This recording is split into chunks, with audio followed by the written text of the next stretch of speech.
in the last class we were doing the rights of consumers, consumer rights. Can you recall all the rights of a consumer?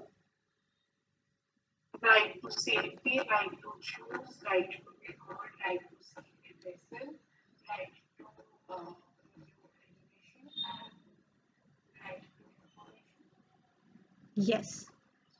तो इसमें से ना विषय one right we are going to change a little, जैसे मतलब उसका नाम हम थोड़ा सा बदल रहे हैं क्योंकि न्यू जो एक्ट है उसमें उसका नाम is different, so just the name that is, आप राइट टू चूज की जगह उसको क्रॉस करके लिखें right to be assured, right to be assured.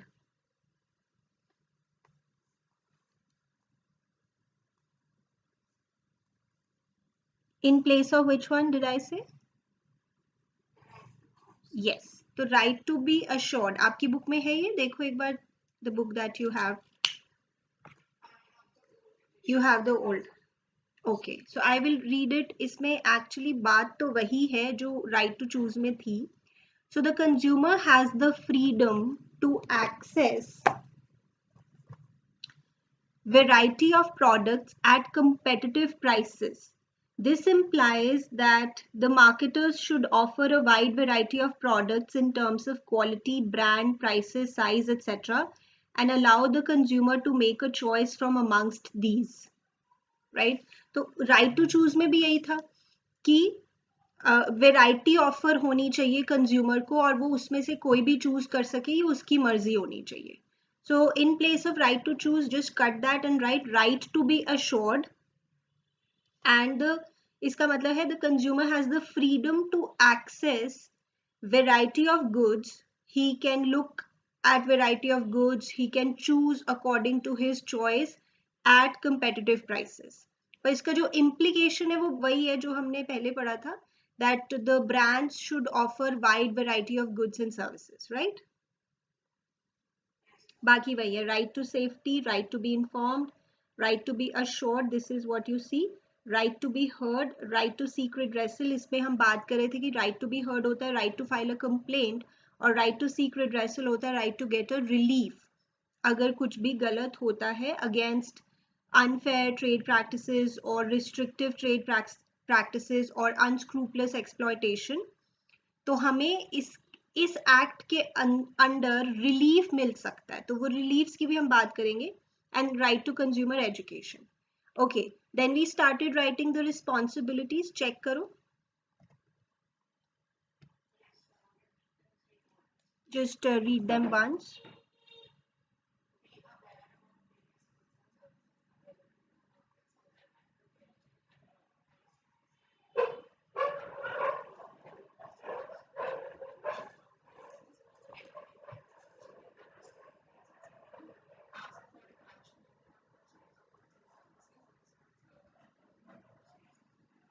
Correct. So जैसे हम बात कर रहे थे कि पहले तो आपको ही अवेयर होना पड़ेगा ना कि आपके पास ये ऑप्शंस है, तभी तो आप उसमें से अच्छा चूज कर पाओगे.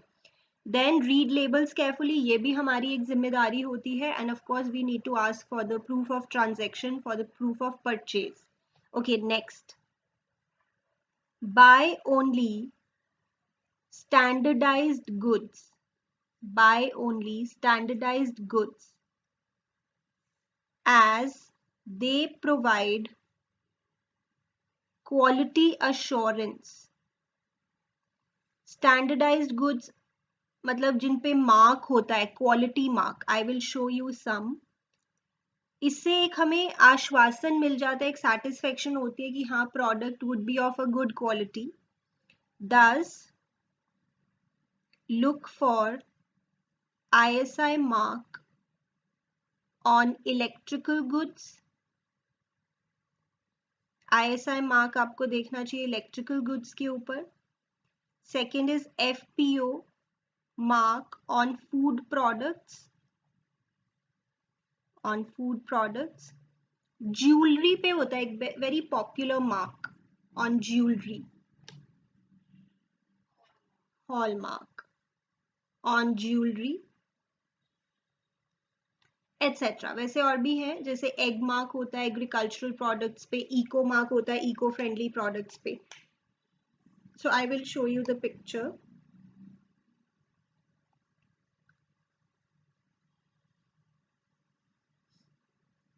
इलेक्ट्रिकल गुड्स आप समझ गए, जैसे इलेक्ट्रॉनिक्स भी. सो जैसे ये कोई कॉपर वायरिंग है, रॉड है, जैसे इस पे ISI मार्क होगा. Have you ever seen something like this? This is the ISI mark. Then of course hallmark.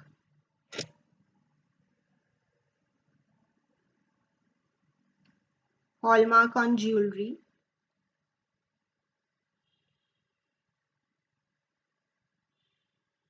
ये देखो, हॉलमार्क का जो साइन होता है ना वो ये होता है. This is the sign.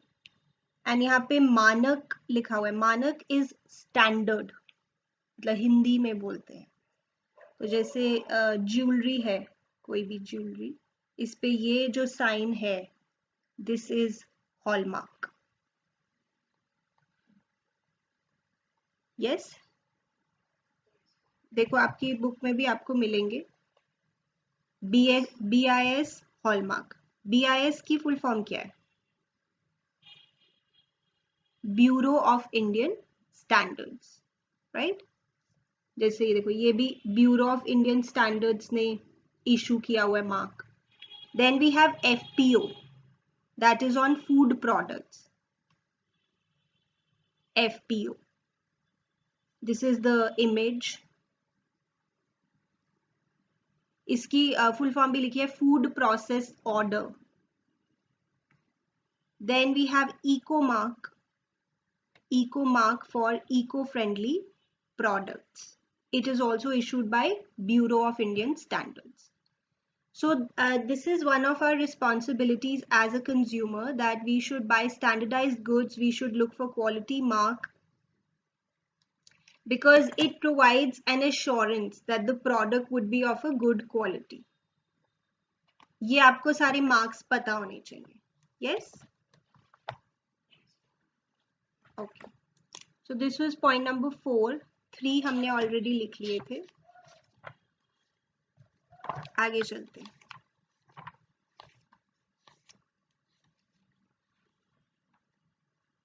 Responsibilities में next, assert yourself to ensure that you get a fair deal.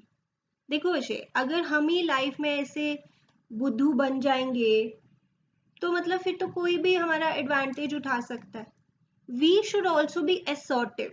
assertive मतलब फर्म, मतलब अपने डिसीजन पे आप रहें. And make sure that you get a fair deal. अगर आपके साथ कोई धोखा करने की कोशिश कर रहा है और आपको ऐसा लग गया, तो assert yourself, stand up for yourself, so that you get a fair deal. This is also a responsibility. Yes? So assert yourself to ensure that you get a fair deal. This is also a responsibility.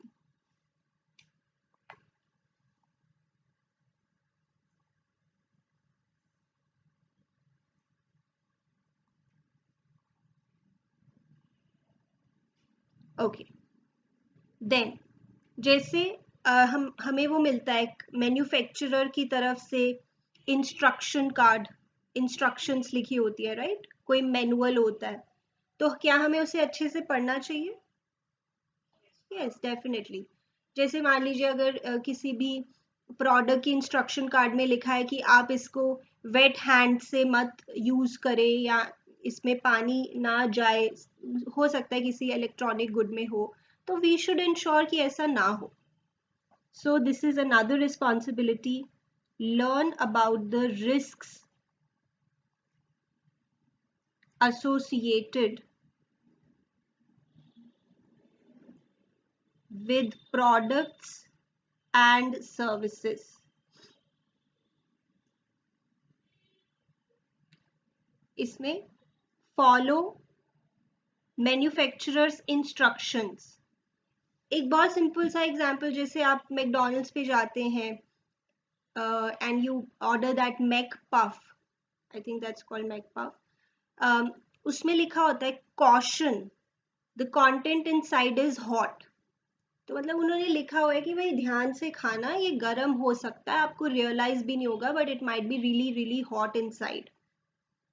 This is also something जो product पे लिखा है, and we should read it and then take action accordingly, right? Follow manufacturer's instructions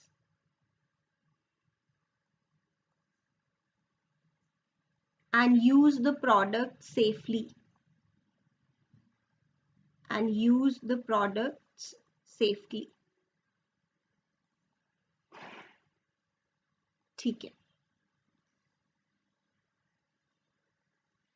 Then be honest in your dealings, in the sense कि मान लीजिए कोई black marketing कर रहा है और हमें पता है कि ये ब्लैक मार्केटिंग कर रहा है, तो हमें ऐसे पर्सन से सामान नहीं खरीदना है. We should be honest. Why should we encourage such people? जैसे मैंने आपको एग्जाम्पल दिया था, जैसे like in the olden times, cinema hall के बाहर जो ब्लैक मार्केटर्स होते थे वो पहले ही सारी टिकट्स ले लेते थे और लोगों को फिर ज्यादा प्राइसेस पे सेल करते थे. तो अब अगर you are one of those जो उनसे टिकट खरीद रहा है, तो आप भी गलत कर रहे हो, राइट? Because you are encouraging such exploitative practices, which is also wrong. तो हमें ऑनेस्ट रहना है, हमें सिर्फ लीगल गुड्स और सर्विसेज ही खरीदने हैं. मान लो कोई स्मगलिंग कर रहा है, हमें पता है कि ये स्मगलिंग करता है, इसलिए ये सामान जो है वो चीपर सेल कर रहा है, तो हमें ऐसे पर्सन से सामान नहीं खरीदना है. Some problem in the network?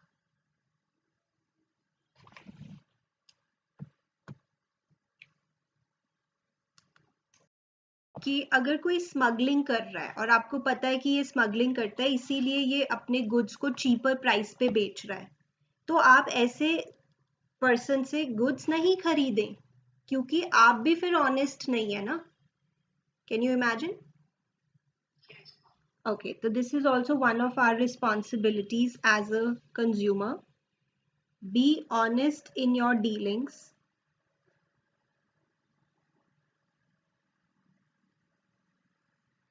Choose only from legal goods and services.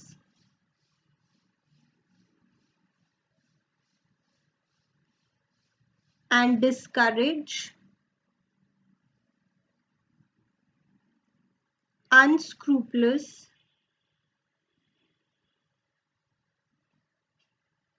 practices like black marketing, hoarding, etc. Like black marketing, hoarding, etc.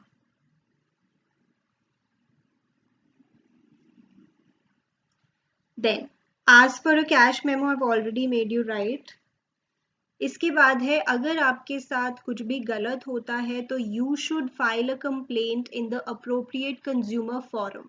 क्योंकि अगर आप सोचोगे कि चलो जाने दो कोई बात नहीं, तो वो जो मैन्युफैक्चरर है, वो जो सेलर है, वो एनकरेज होगा कि लोग केस तो करते नहीं, लेट इट बी.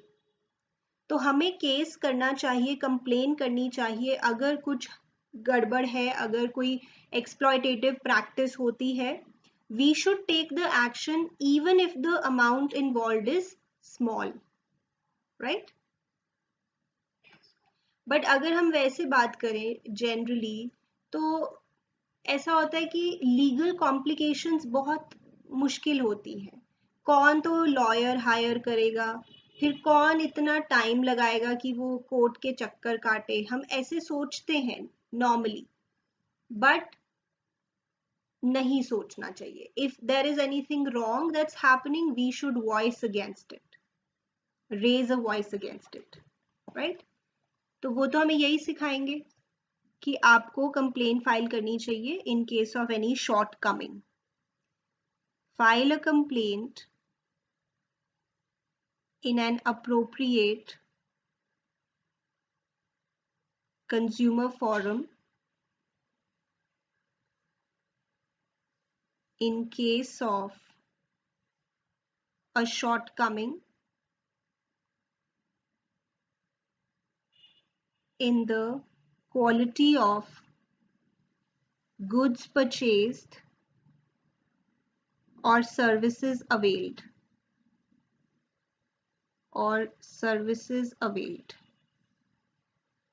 हमें फाइल करनी चाहिए complain even if the amount involved is small. Do not fail to take an action even when the amount involved is small.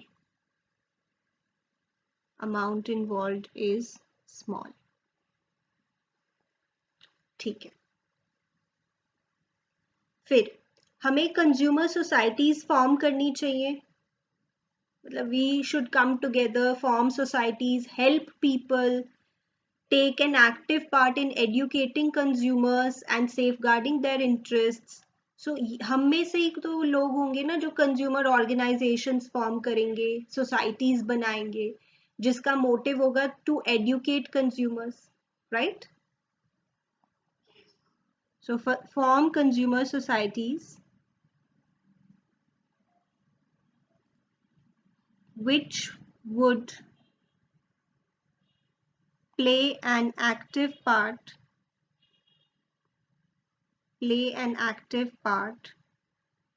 in educating consumers and safeguarding their interests.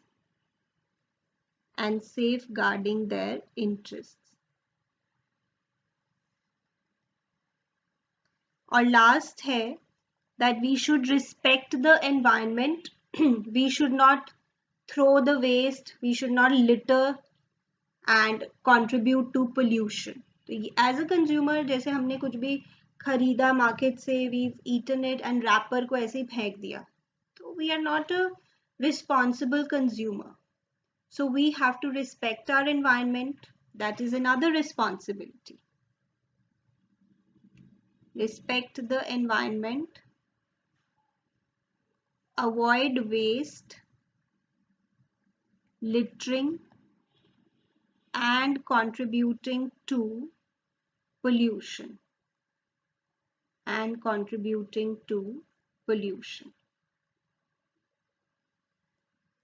Right.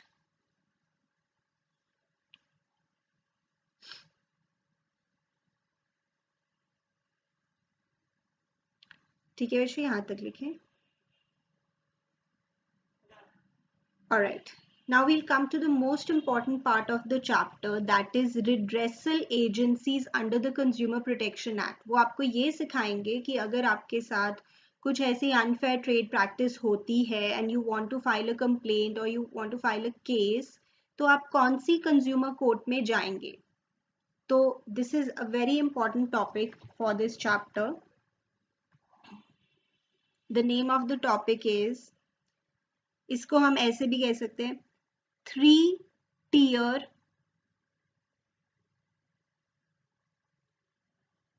redressal machinery. 3-tier मतलब इसके 3 जैसे levels होते हैं. So 3-tier redressal machinery, or we can say redressal agencies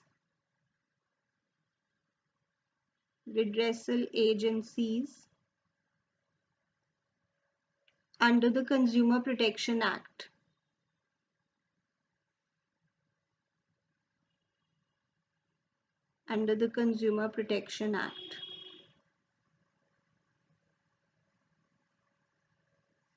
So this is of course the Consumer Protection Act 2019.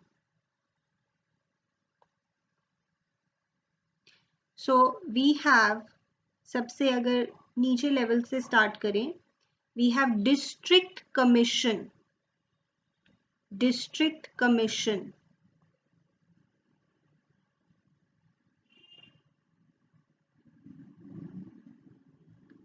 उसके ऊपर है state commission,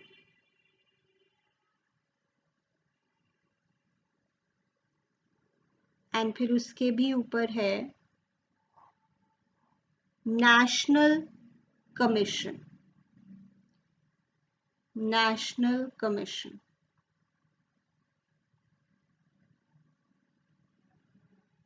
तो ये एक तरह से कैन से कंज्यूमर कोर्ट्स हैं।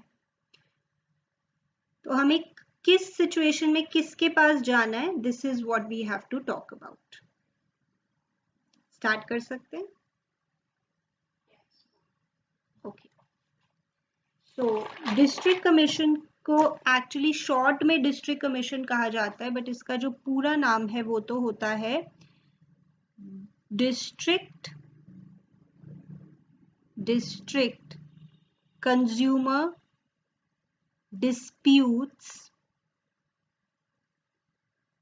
Redressal commission, consumer disputes redressal commission, और शॉर्ट में कह लो डिस्ट्रिक्ट कमीशन।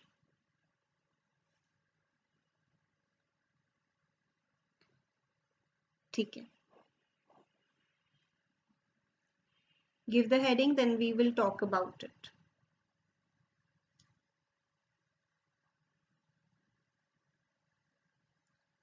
डिस्ट्रिक्ट आप समझते हो ना, like in a state we have several districts, जिसको हिंदी में जिला कहते हैं। लाइक उसके अंडर कुछ विलेजेस भी आते हैं, एक डिस्ट्रिक्ट होता है, फिर उससे बड़ा स्टेट होता है, फिर उससे भी बड़ा national. Will talk about it. Can we talk start now? Okay, तो देखिए बच्चे, district commission has a jurisdiction. अब ये ज्यूरिसडिक्शन क्या होता है? It's a legal word to entertain complaints where value of goods or services paid as consideration does not exceed 1 crore rupees. तो मतलब डिस्ट्रिक्ट कमीशन ऐसे केसेस को देखता है जिसमें वैल्यू ऑफ गुड्स और सर्विसेज 1 करोड़ से ज्यादा नहीं है।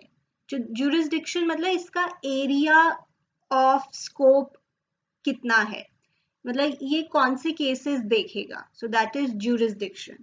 District Commission has a jurisdiction to entertain complaints where value of goods or services paid as consideration does not exceed 1 crore rupees. Either on the first hearing or at any later stage, it appears to District Commission that there exists elements of settlement which may be acceptable to the parties. It may direct them to give their consent for settlement of dispute through mediation within 5 days. Okay, इसका क्या मतलब है? जैसे मान लीजिए मैं कोई company हूँ, आपने मुझ पे केस किया है कि मैंने आपके साथ कोई अनफेयर ट्रेड प्रैक्टिस की है। सो मेरा भी लॉयर है, आपका भी लॉयर है, और कोर्ट ऑफ लॉ में पूरी लड़ाई चल रही है डिस्ट्रिक्ट कमीशन के सामने। तो अब अगर डिस्ट्रिक्ट कमीशन के जज को लगता है कि ये जो पार्टीज है ना, ये आपस में सेटल कर सकती हैं वैसे इस बात को, क्योंकि डिस्कशन से पता लग जाता है कि हाँ शायद कंज्यूमर और कंपनी के बीच में कोई सेटलमेंट हो जाए, अगर ये कोशिश करें तो मुझे जजमेंट देने की जरूरत ही नहीं पड़ेगी एज अ जज।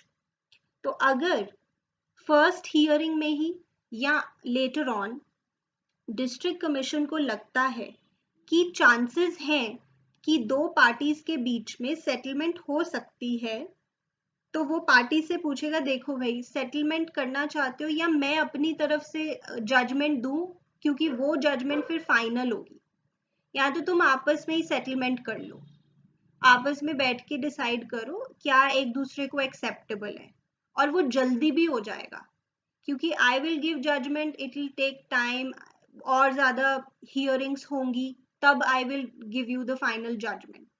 तो अगर तुम आपस में बैठ के डिसाइड करना चाहते हो तो give your consent for this.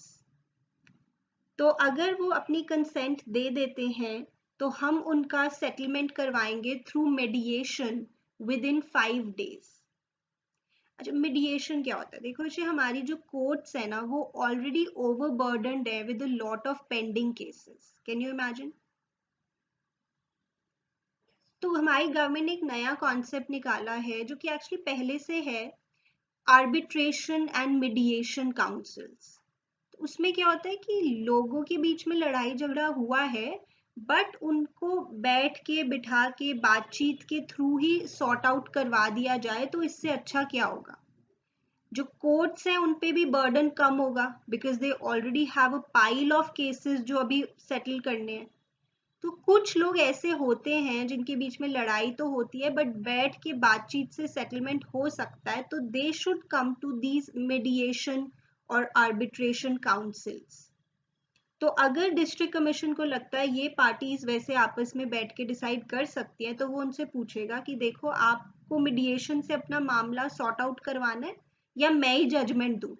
अगर आपको लगता है मीडिएशन से आप कर सकते हो सॉर्ट आउट, तो बेटर है, क्योंकि मेरी जजमेंट तो फिर फाइनल होगी और वो किसी के भी अगेंस्ट हो सकती है। इससे अच्छा है आपस में एक मिड वे निकालो एंड प्रोसीड विद दैट। तो अगर पार्टीज अपनी कंसेंट दे देती हैं, तो फिर उनका डिस्प्यूट सेटल होता है थ्रू व्हाट, मीडिएशन, एंड इसमें टाइम भी कम लगता है। Okay, in case the parties agree for settlement by mediation and give written consent, the district commission refers the matter for mediation and provisions relating to mediation shall apply. तो ये matter अब mediation council के पास चला जाएगा और वहां के जो रूल्स एंड रेगुलेशंस हैं those will be applicable. However, in the event of failure of settlement by mediation, proceeds with the complaint. If the complaint alleges defect in goods which cannot be determined without proper analysis or test of goods, the commission obtains the sample of goods, seal it and refer to appropriate authority for analysis. Okay, अगर mediation से बात नहीं बनती, फिर क्या होगा, case वापस आ जाएगा डिस्ट्रिक्ट कमीशन में।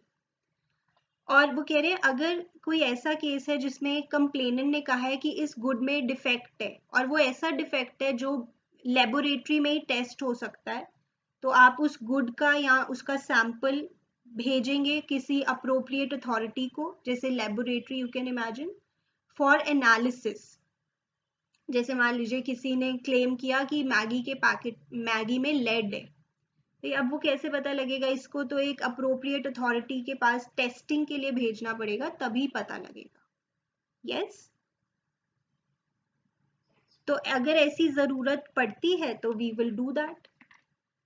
In case of services, the dispute is settled based on the basis of evidence brought to its notice by the complainant and can ask for any required information document for records from the service provided for settlement.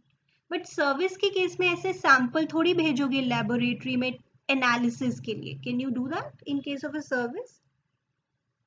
No. जैसे मान लीजिए किसी complainant ने file किया case against a doctor कि इसने मेरे family member को ठीक से ट्रीट नहीं किया, इसने हमें बहुत एक्सप्लॉइट किया, थिंग्स लाइक दैट। तो सर्विस के केस में तो जितने ज़्यादा एविडेंस आप प्रोड्यूस करोगे उतने ज़्यादा चांसेस बढ़ते हैं कि आप केस जीत सकते हो। तो सर्विस के केस में कोई टेस्टिंग थोड़ी होगी, इसमें तो एविडेंस के बेसिस पर ही सेटलमेंट हो सकती है। और कोर्ट अगर कहे कि कोई इंफॉर्मेशन लेकर आओ, डॉक्यूमेंट लेकर आओ, तो वो आपको लाना पड़ेगा। मान लीजिए अब वो डॉक्टर को कह रहे हैं कि तुम अपनी सारी इनकम टैक्स रिटर्न्स हमारे पास लेकर आओ या अपने हॉस्पिटल का सारा डेटा हमारे पास लेके आओ, तो उसको लाना पड़ेगा, राइट? ओके, अगर कोई भी पार्टी डिस्ट्रिक्ट कमीशन के ऑर्डर से सेटिस्फाइड नहीं है तो वो अपील कर सकते हैं before the next, yes, so you can appeal against such order to the state commission on the grounds of facts or law, but there is a period of limitation, मतलब कुछ एक defined period है जब तक आप जा सकते हो, that is within a period of 45 days from the date of order. Which order are they referring to here? 40, correct correct correct. तो इसमें बहुत सारी बातें की, क्या क्या याद रखना है, सबसे पहले तो डिस्ट्रिक्ट कमीशन कौन से केसेस को देखती है, it has a jurisdiction to entertain या to attend those complaints where the value of goods or services paid as consideration does not exceed 1 crore rupees, 1 crore से कम है. फिर फर्स्ट हियरिंग में ही या लेटर ऑन अगर डिस्ट्रिक्ट कमीशन को लगता है कि देयर आर चांसेस कि ये पार्टीज आपस में सेटलमेंट कर सकती हैं, तो वो उनसे पूछेगा कि आप अपना मैटर मीडिएशन से सेटल करना चाहते हो. इफ यस तो गिव योर कंसेंट. तो फिर उनको कंसेंट देनी होगी 5 डेज के अंदर. फिर जो मैटर है वो मीडिएशन काउंसिल के पास चला जाएगा और वहां के rules and regulations would apply. अगर मैटर मीडिएशन से सॉल्व नहीं होता तो matter would come back to district commission.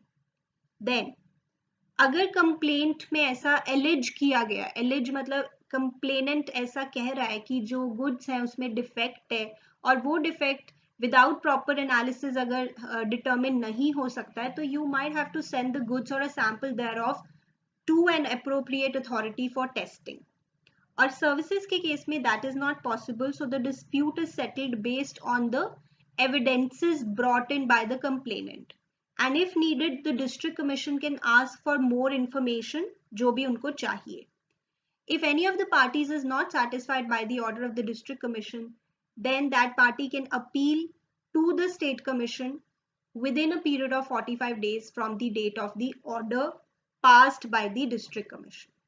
बताइए, can you imagine this? If you have to talk about it in your own words, can you do that? Please start.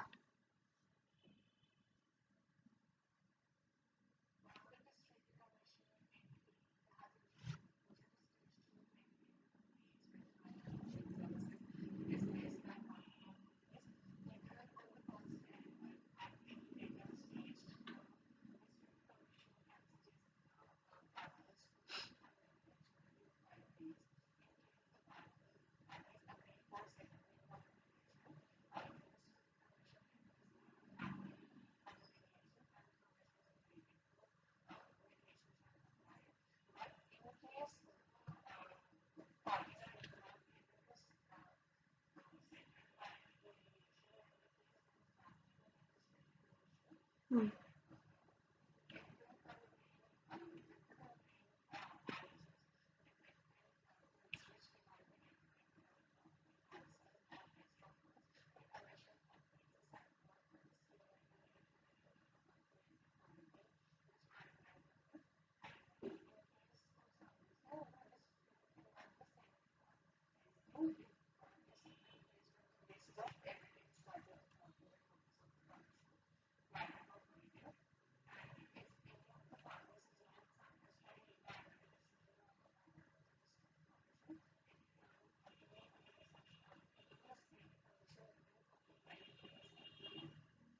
Yes, within 45 days from the date of order.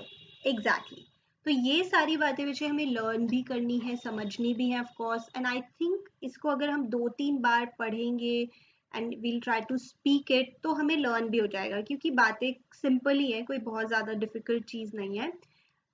The very important thing is of course where the value of goods and services which you have paid as consideration does not exceed 1 crore.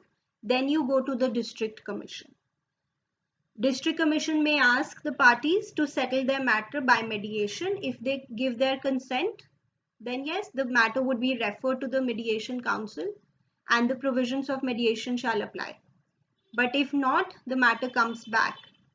And if needed, the sample of goods may be sent to appropriate authority. In case of services, the settlement is done on the basis of evidences.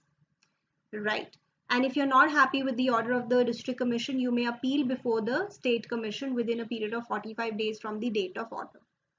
Understood? Okay. Now, Ashay, your homework is to write this in your own words and of course picking up the words from the book. ये पूरी चीज आप लिख के लाएंगे about district commission. बताइए, can we do that? इसके बाद स्टेट कमीशन और नेशनल कमीशन में तो फिर ज्यादा कंटेंट नहीं है, that we will be able to do quickly. सबसे ज्यादा उन्होंने यहीं पे दिया डिस्ट्रिक्ट कमीशन में, क्योंकि जो यहाँ पे दिया है वो सारा आगे भी एप्लीकेबल है। बताइए, अंडरस्टूड? चलिए, now we will stop this class, take a quick break and meet me for accounts.